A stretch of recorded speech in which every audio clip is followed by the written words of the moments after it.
Hi, and welcome back to English Today. This is DVD 16 and the fourth DVD of your upper intermediate level.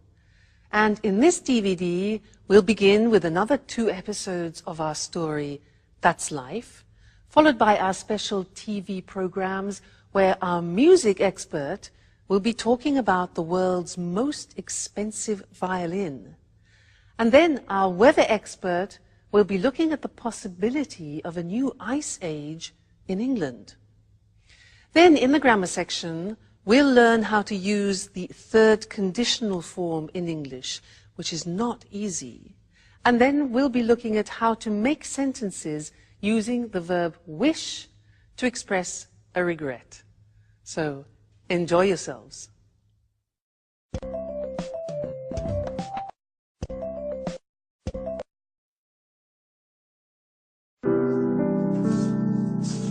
Good morning, Sarah. Have you seen what a beautiful day it is? How about a walk in the countryside and then we can relax by the pool? I don't really feel like going out. I'd rather stay in and read. Oh, come on, Sarah. Don't be your usual antisocial self. Let's have some fun together. Why don't we play a trick on the guys who are still asleep? We could wake them up with a nice bucket of cold water. What a stupid trick. Nothing's changed, but I still love you, Julie. Beautiful girl with brown eyes, dusting away my heart's sighs. That's all we needed. Oh, you don't understand, Sarah. This is poetry. This is the story of a secret love. Poetry, love, tricks. Enough of this nonsense. If I'd known you were all going to be so amusing, I never would have organized this reunion.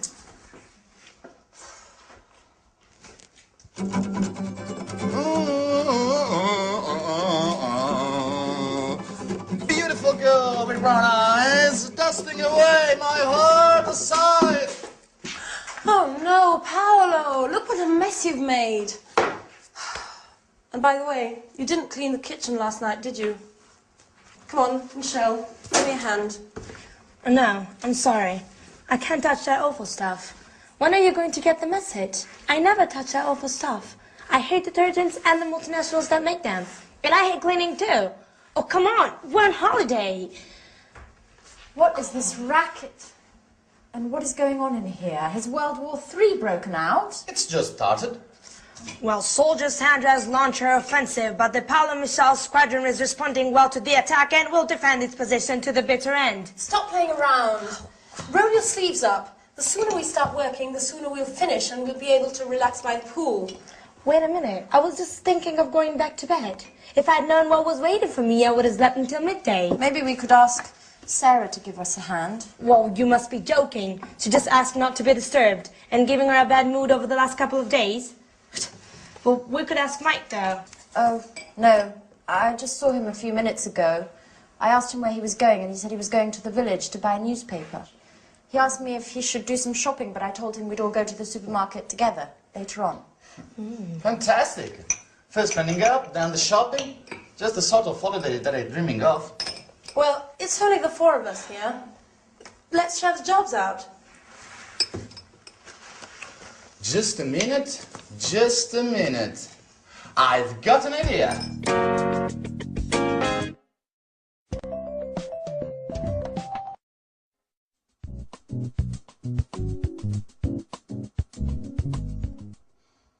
How about you and Anne having a cleaning competition? Time in here. You clear one part and you the other. Yes, and I can keep the time. And Paolo provides some beautiful background music. At the end, we'll see who's been the fastest. And, of course, which part of the kitchen shines the most. I think it's a great idea. You and Anne are always arguing about who's the best at doing things. Oh, this could be the right moment to show off your domestic skills. And the winner will be crowned Queen of Housewives. What do you think? Well, it's an unusual idea. It's very original, but I'm not sure. Oh, come on, Anne. Why not? It'd be interesting. Oh, okay. You've convinced me. Shall we start? Great! So, Sandra, you clean the sink, the cooker, and this part of the floor. Oh, and you've got the oven, the table, and this other part of the floor. Okay. Okay?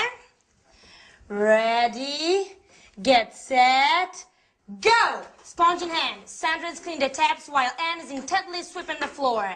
Now Sandra is spraying detergent onto the cooking rings and starts it on the table.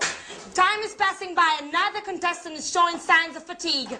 The race is open and nothing is separating the two cleaners. Those college days were so long ago. You were so clever, so beautiful too. But I never forgotten you. Nothing's changed, I still try love you.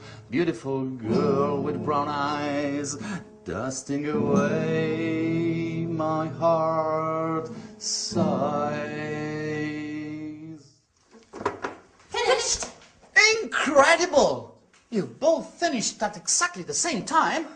Come on, Michelle. We need to decide which is the cleanest part.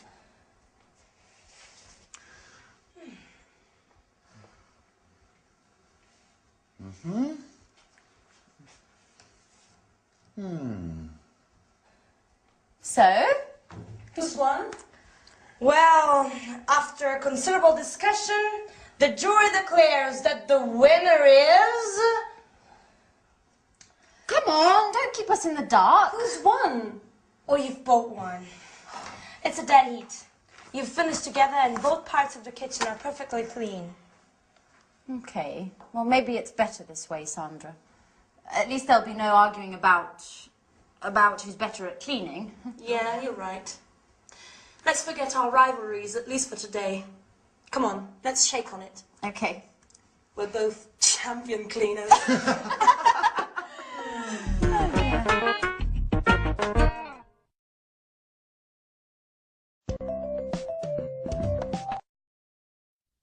A cleaning competition. Now that's an interesting concept. Could only be invented by Anne.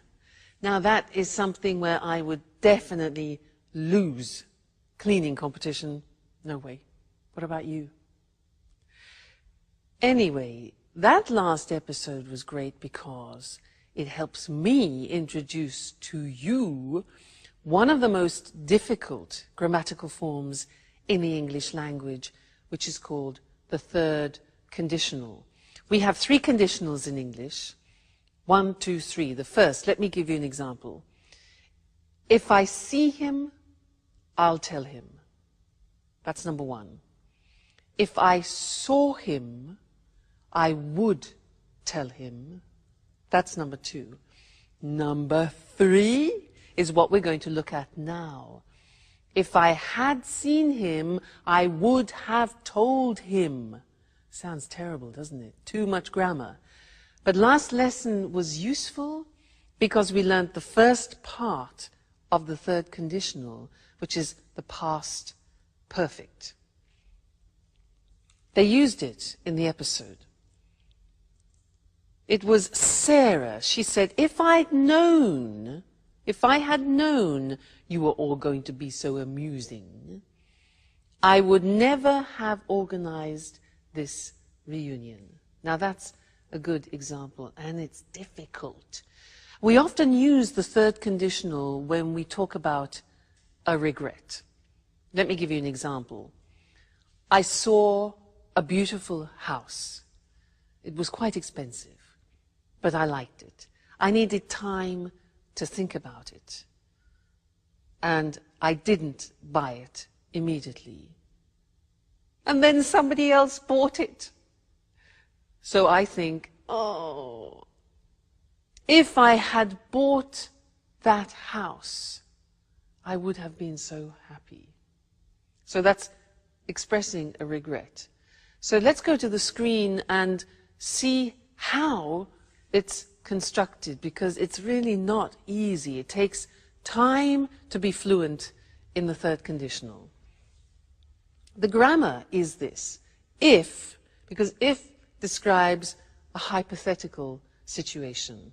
Now, when you're talking about the third conditional, it's an unreal, it's an impossible situation because you can't change it anymore.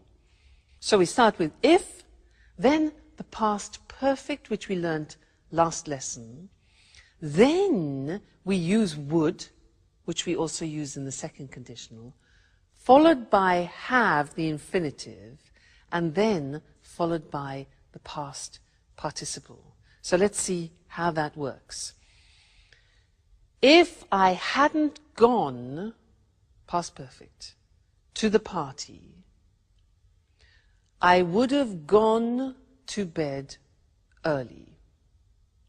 Okay, so I went to the party and I didn't go to bed early. So the consequence is, if I hadn't gone to the party, I would have gone to bed early.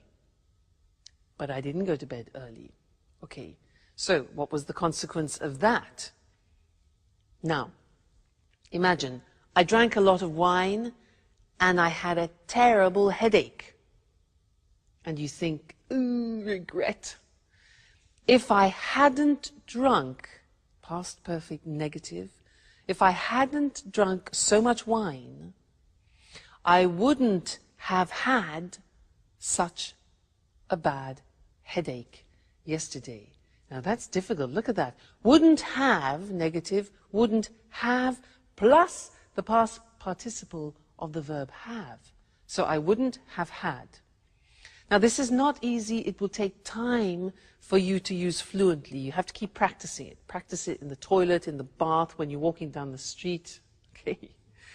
Another example.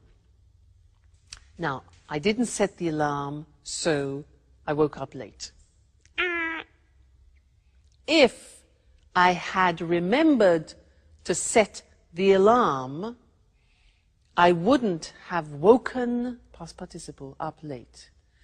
If I had remembered to set the alarm, I wouldn't have woken up late. Seems difficult, doesn't it?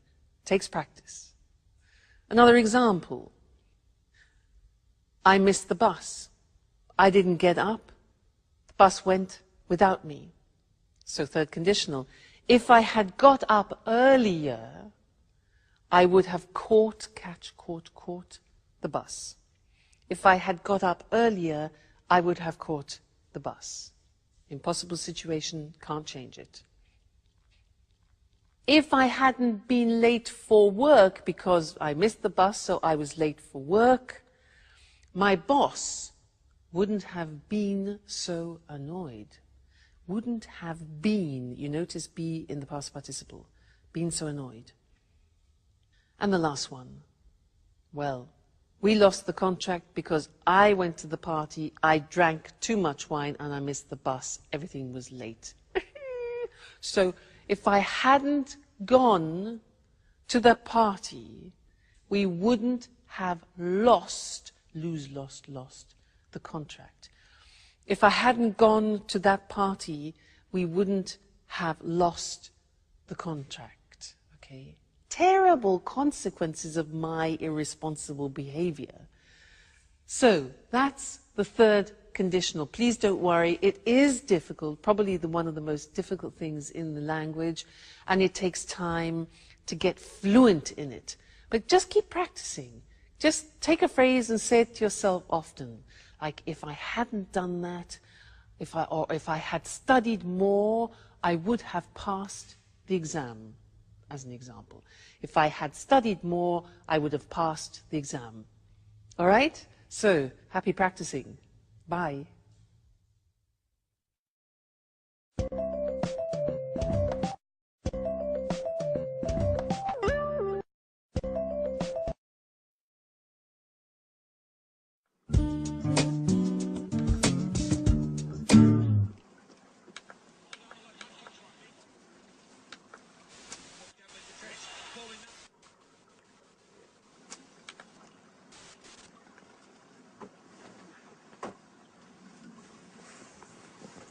Hi, Sarah. Do you have a minute? I'd like to talk.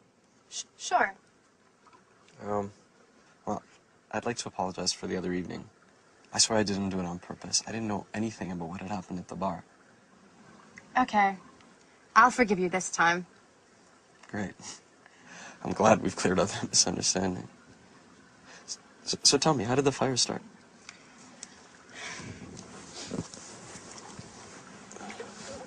I don't really know. The lighting system had been checked 2 days earlier by the electrician, and the sprinkler system was working fine too. It had just been installed, but it didn't work.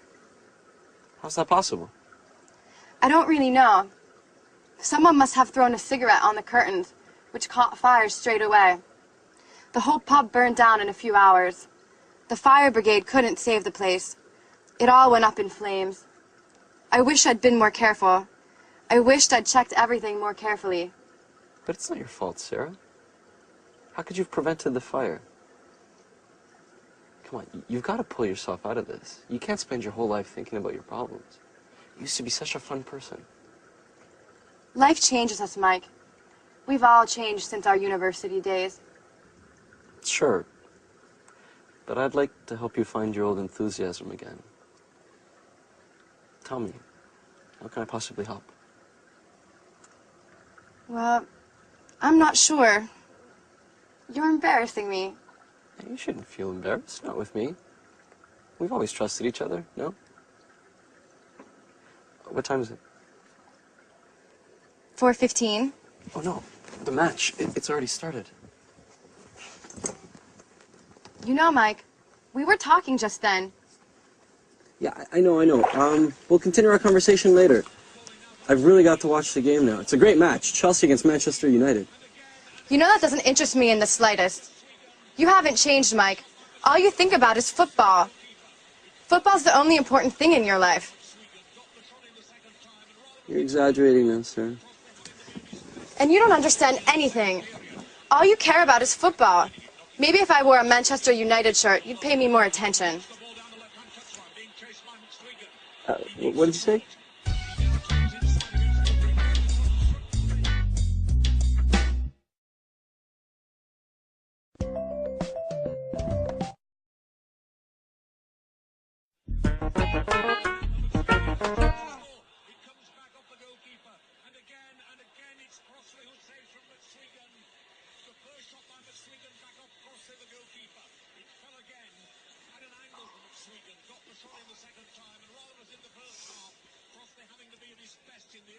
I tell you, I love you, but I'm afraid of being wrong with you.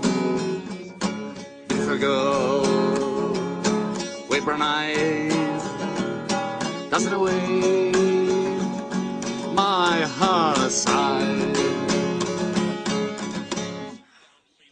Oh no, Paolo, that's all I needed is you, with your stupid guitar. I've had enough. I'm going to my room.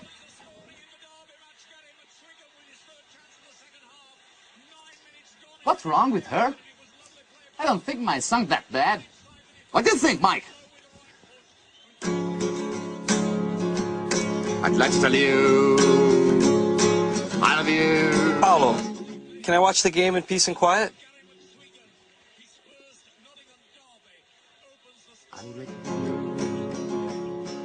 I love you. That's enough. I'm going to watch this somewhere else. I can't believe it. They're all mad here. I'd like to tell you, I love you,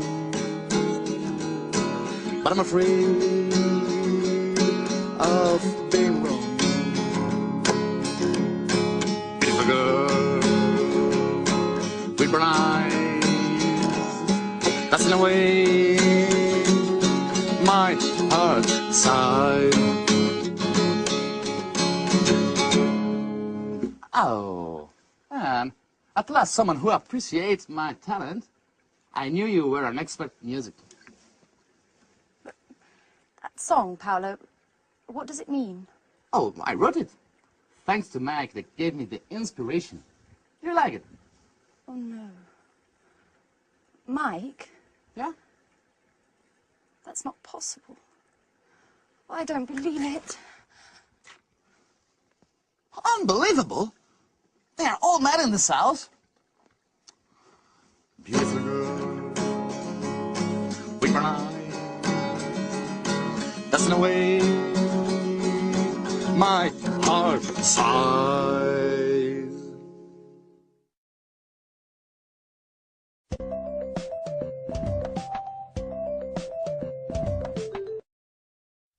Hello again and welcome back for some more English language. And this lesson is a continuation of what we started in the last lesson, where we learnt the third conditional. If I had known, I wouldn't have gone, where we are expressing a form of regret.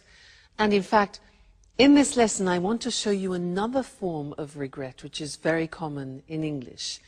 And in the last episode, you had a very good example of poor Sarah. Bye.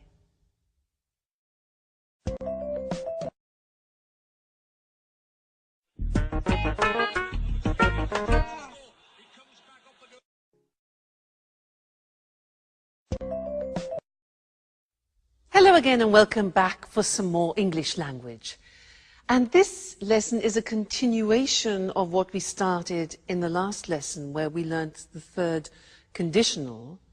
If I had known, I wouldn't have gone, where we are expressing a form of regret.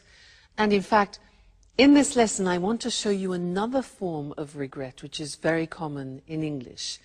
And in the last episode, you had a very good example of poor Sarah, who is expressing her regrets. She said, I wish I had been more careful. I wish I had checked everything more carefully, you know, when the pub burnt down. So she starts the sentence with, I wish, and that's her desire. A desire that she would like to have fulfilled. It's too late. So we use wish to express desires like that. Let me give you an example in the present tense. I can say, I'm fat, and I have a desire which is to become thinner. So I would say, I wish I were thinner. Let's look at the screen and I'll help you with this, because we can use wish in the present and also in the past, so the grammar form changes. Let's first look at how we use it in the present. I say I'm fat, I'm overweight, all right? So my wish is, I wish I were thinner. Now, this is very interesting because it's an example of the subjunctive in English. Now, the subjunctive has disappeared from the language, but only in this case do we use it. We don't say, I wish I was, but I wish I were thinner. Okay, so an important exception, that. Another example is, I don't know how to cook, and I have a desire, a wish to change that. So I could say, I wish I knew how to cook. Notice that the verb know goes into the past, simple past. I wish I knew how to cook. She can't speak another language. So the girl can't speak another language. She has a desire. She says she wishes she could speak another language. So we're in the present. She wishes, I wish, you wish, he wishes. She could in the simple past. All right? She wishes she could. So that is a present desire that you have. If, in the case of Sarah, your desire is in the past, which often becomes then a regret, the grammatical form changes. Have a look. I didn't buy that car. Now imagine you see a car, it's a bit like my house. You see a car and you don't buy it, and then you regret it. You think, I wish, in the present, I had bought. Now you remember the past perfect. We looked at it in the 2 previous lessons. Here it is again. I wish I had bought. We contract it and it becomes I'd. Okay? Now be careful, because I'd, when it's contracted in English, could be I would or I had. Now, would would never be followed by the past participle. So you can tell if it's had because the past participle follows. All right? So I wish I'd bought it. All right? Another example. She spent so much money last year, and now she's got problems. So she wishes she hadn't spent so much money. All right? Past perfect. He didn't come to the performance. That's the situation. His desire in the past. He wishes he'd come to the performance. Or I could say, I wish he'd come to the performance. All right? One more. We lost the tickets. They wish they hadn't lost the tickets. Okay? So, that is an important verb, wish. It's important because often we want to express our desires both in the present, I wish I were thinner, and also in the past, I wish I had studied more languages. All right, so when you want to use wish, think, is it present, is it past? And then choose the correct grammar form. Great. So, I wish I had met you earlier. We could have done a lot of language together. But I look forward to seeing you next lesson. Okay? Bye.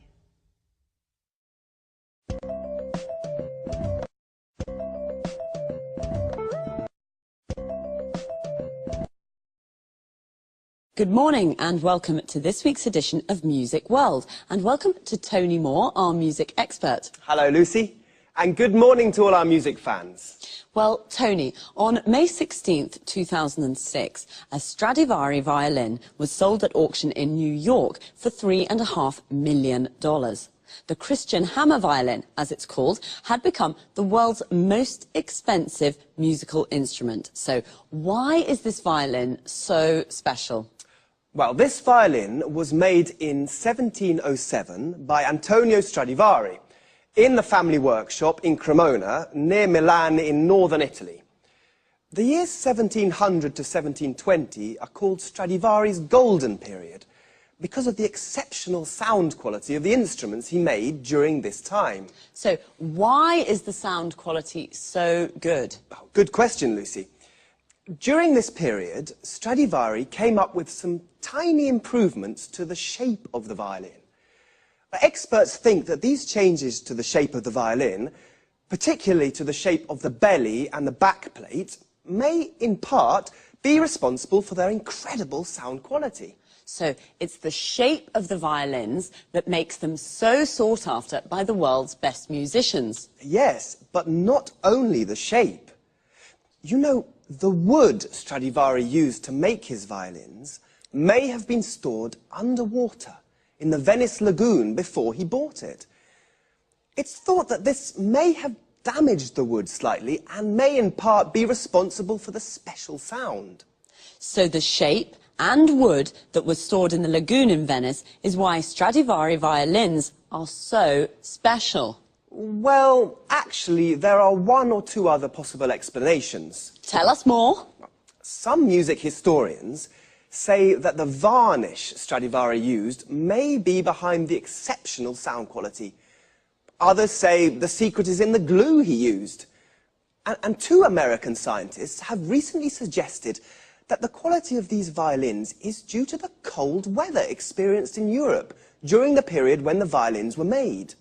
Cold weather and wonderful violins. I don't see the connection, Tony. Well, you see, Lucy, the colder weather resulted in trees growing more slowly. The wood from these trees was denser than normal and makes a better sound when it's used for making violins. Interesting. I can see now that everything's perfect about these violins. By the way, who bought the Christian Hammer violin? We don't know, actually. Well, the buyer remained anonymous. He or she is probably a private collector. And what do you think the new owner will do with this wonderful instrument? Well, music lovers are hoping that the owner will allow the world's best violinists to play the instrument at concerts around the world. This has already happened in the past, with this violin too. Its previous owner allowed Yehudi Menuhin to play the Christian Hammer 15 times. So we'll be able to listen to its glorious sound again. Well, Tony, thanks for a fascinating programme. Goodbye. Goodbye. And of course, goodbye to all music lovers. We'll meet again soon for another edition of Music World. Wow, I never thought a violin could be so expensive. Of course, we're talking about a very special violin. The violin is what we call a string instrument. A violinist is a musician who plays the violin, and he or she uses a bow. A bow is a long wooden rod with horsehairs used for playing string instruments. The violin we spoke about today was sold at an auction for a lot of money. An auction is a public sale, a place where people bid against each other to buy something. To bid means to offer a price. You can buy almost anything at an auction: houses, furniture, paintings, instruments. The buyer of this Stradivari violin remained anonymous. To remain anonymous means to keep your identity secret. The owner of the Stradivari is probably a private collector. A private collector is a person who collects things for their own enjoyment. The Stradivari was made in a workshop. A workshop is a place where craftsmen make things. A craftsman is like an artisan. Well, as we heard, it's a violin with incredible sound quality. The quality of the sound is excellent.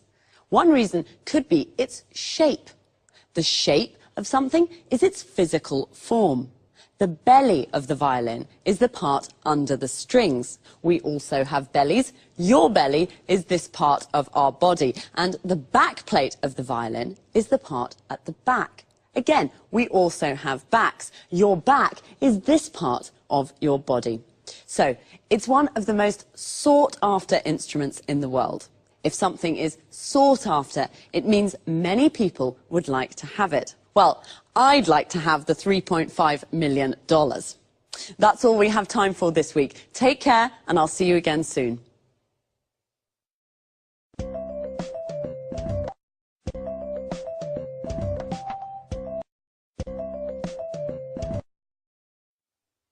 Good morning. Welcome to this week's edition of Climate Change. In the studio with me is our expert, Susan Furley. Hello, Eric, and good morning, everyone. Well, Susan, let's talk about the weather in Scotland today. You know, I'm planning to visit the West Coast this summer, and I really don't know what kind of clothes to take with me. It's cold there, isn't it? Not really. Take your swimming costume, a beach towel, and some suntan cream. You're joking, aren't you? Not at all. The west coast of Scotland has beautiful islands and lochs and gardens full of tropical plants. Really? Yes, they're full of tropical plants. Tropical plants in Scotland. How is that possible? It's thanks to the Gulf Stream. You know, it's one of the world's most important ocean currents. It carries large amounts of warm seawater from the Caribbean Sea to the northwest of Europe. This warm water brings about an increase in the temperature here of about 9 degrees centigrade. Without it, the weather in Great Britain would be a lot colder. I thought it was cold. So, the west coast of Scotland is a tropical paradise? That's fantastic. Well, let's not exaggerate. There are tropical plants, but it's not exactly like the Caribbean, though the winters are very mild here. At least, they are for the moment. Since 1950, scientists have noticed that the flows of cold water in the North Atlantic that are associated with the Gulf Stream have decreased by 20%. We're not talking about the Gulf Stream here, but this change could slow down the Gulf Stream itself. And what's behind this change in the North Atlantic? Well, the water in the world's oceans and seas is constantly moving. The speed and direction of these movements of water are controlled by different factors, such as the shape of the ocean floor, the salinity of the water, and the Earth's rotation. Well, scientists have noticed that the ice sheets of the North Pole and Greenland are melting due to the greenhouse effect. This is reducing the salinity of the water in the North Atlantic and is reducing the flows of cold water that help the Gulf Stream bring warm water to Western Europe. So, are you saying that the seawater and the temperature in Great Britain could become colder? Yes. This has already happened in the past. Scientists have discovered that the Gulf Stream slowed down or maybe even stopped completely about 11,000 years ago.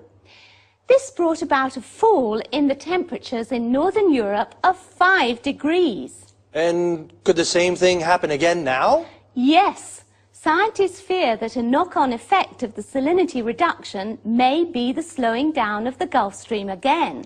And what would the effects of this be?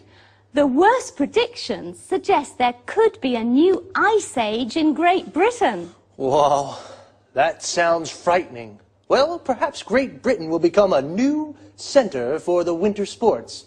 Perhaps the Winter Olympic Games will take place in Scotland. We'll have to wait and see. Thanks to Susan Furley. Goodbye, Eric. Goodbye, Susan.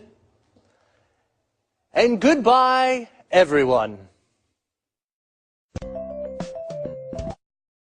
Well, apparently I should take my swimming costume and beach towel and some suntan cream to Scotland. A swimming costume is what we wear to go swimming. A towel is what we use to dry ourselves. And a beach towel is a big towel for the beach. Suntan cream, sometimes called suntan lotion, is the cream we use to protect ourselves from the sun. I thought Scotland was a cold country, but actually the winters are even very mild. Mild means not very cold. Susan explained that this is thanks to the Gulf Stream, which is an important ocean current. An ocean current is a movement of seawater. Seawater is a compound noun that means the water of the sea. The Gulf Stream brings warm seawater from the Caribbean, and this brings about an increase in temperature. To bring about is a phrasal verb. It means to make something happen. But the flows of cold water have decreased. When water moves, we say it flows. So a flow of cold water is the movement of cold water. The Gulf Stream could slow down. To slow down means to become slower. What is behind these changes? This means, what is the reason for these changes? Well, the ice sheets in the North Pole are melting. An ice sheet is a layer of ice, also a compound noun. When ice melts, it becomes water. This is a reducing the salinity of the water. The salinity is the amount of salt it contains. It is also reducing the flows of cold water that helps the Gulf Stream bring warm water to Europe. This could bring about a fall in temperature. A fall is a decrease. We call this is a knock-on effect. A knock-on effect is an effect of something happening. We've run out of time again, so I'll say goodbye and see you soon.